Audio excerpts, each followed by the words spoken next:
Hai, teman-teman tahu nggak sih? Psikologi sebagai ilmu yang mempelajari perilaku manusia ternyata tidak hanya mempelajari perilaku manusia secara umum saja loh, tapi juga lebih mendalam sehingga dapat memunculkan subtopik yang lebih spesifik dan melihat masalah dari berbagai perspektif yang berbeda juga. Oke, berikut ada beberapa cabang ilmu psikologi. Yang pertama ada psikologi klinis. Menurut Ikatan Psikolog Klinis, psikologi klinis merupakan cabang ilmu psikologi yang berusaha untuk memahami, mencegah dan juga mengurangi gangguan atau ketidaknyamanan yang menimbulkan masalah psikologis baik dalam penyesuaian dan perkembangan pribadi manusia itu sendiri. Dalam psikologi klinis, kita akan mendalami perilaku manusia dengan lebih mendetail. Orang yang ahli pada bidang ini adalah seorang psikolog klinis yang menangani beragam kondisi mental individu, mulai dari yang ringan seperti mengatasi kecemasan hingga yang termasuk kategori berat seperti skizofrenia dan juga bipolar. Yang kedua, psikologi perkembangan. Setiap manusia pastinya mengalami tahapan-tahapan proses perkembangan kepribadian yang menarik dalam sepanjang hidupnya. Psikologi perkembangan ini hadir untuk mencari tahu alasan mengapa dan bagaimana seseorang mengalami perubahan dan juga perkembangan aspek kejiwaan tersebut sejak ia lahir hingga meninggal dunia. Dengan kata lain, cabang ilmu ini menitik beratkan pada relasi antara perkembangan dan juga kepribadian. Perubahan-perubahan yang dialami pada perkembangan terbagi dalam 3 dimensi, antara lain ada perkembangan fisik, perkembangan kognitif, dan juga perkembangan sosio-emosional. Melalui ketiga dimensi tersebut, proses bagaimana alam dan pola pengasuhan atau parenting dapat memberikan pengaruh terhadap perkembangan kepribadian seseorang juga akan dipelajari.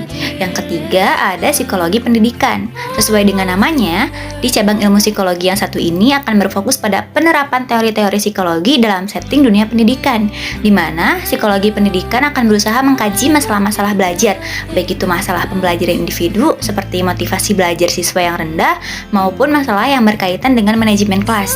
Yang keempat ada psikologi industri dan organisasi atau PIO, yang merupakan cabang ilmu yang mempelajari prinsip-prinsip psikologi dalam lingkungan kerja.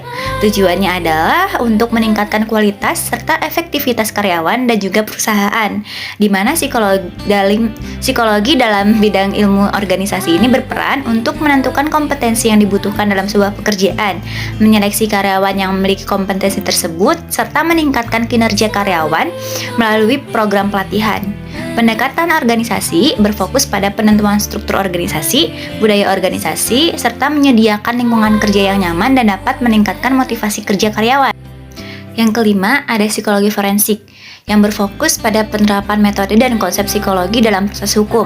Psikologi forensik berperan dalam mengungkapkan kasus kriminal dengan mengidentifikasi kondisi psikologis pelaku dan juga korban, di mana hasil identifikasinya dapat membantu aparat penegak hukum untuk mengambil keputusan yang tepat. Individu yang berkecimpung di bidang psikologi forensik ini dibedakan menjadi 2, yakni ilmuwan psikologi forensik yang berperan dalam melakukan kajian atau penelitian terkait perilaku manusia dalam praktisi hukum, dan yang kedua adalah praktisi psikologi forensik yang memberikan bantuan profesional terkait permasalahan hukum yang terjadi. Pada pelaksanaannya, psikologi forensik berperan dalam 4 tahap penegakan hukum, yakni tahap pencegahan, penanganan, pemidanaan, dan pemenjaraan. Sedangkan untuk lingkup operasionalnya, cabang ilmu ini memiliki kewenangan untuk melakukan autopsi psikologi, wawancara investigasi pelaku dan saksi, hingga melakukan criminal profiling. Dalam proses hukum pidana, ahli psikologi forensik berkontribusi sebagai saksi ahli, pemberi nasihat ahli di luar persidangan, hakim ad hoc, atau sebagai pendidik para pelaku penegak hukum. Yang keenam ada psikologi sosial. Psikologi sosial berusaha memahami dan menjelaskan bagaimana pikiran, perasaan, dan tingkah laku seseorang dipengaruhi oleh kehadiran orang lain.